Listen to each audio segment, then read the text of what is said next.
This Labor Day week, we've been looking at jobs that have great pay that might really surprise you. And they don't take 7 years of med school or something like that to get.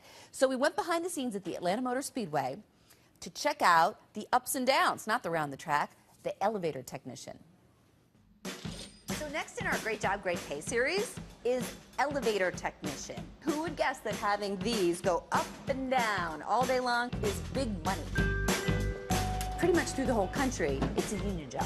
That's correct. So what is an average starting salary? The average salary, that includes helpers, apprentices, mechanics, is about $65,000. $65,000. Let's say you're working for 10, 15 years. You're really good and you pick up a lot of other skills. You're looking at $100,000 plus. What do you think about like the guy who works in the Eiffel Tower? I don't know, but I'd like to have that job. This is one of the reasons it takes 4 to 5 years. You have to learn the terminology. Type of controller here, you can actually take a laptop and run the elevator with the laptop. And I'm able to go through and I can actually change parameters. If you could have your own elevator, would you make it super fast? Probably.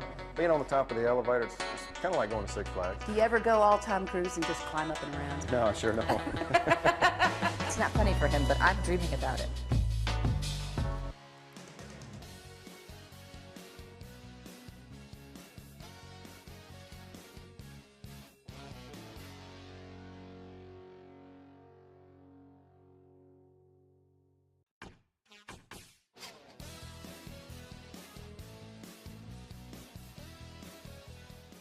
Occupational outlook.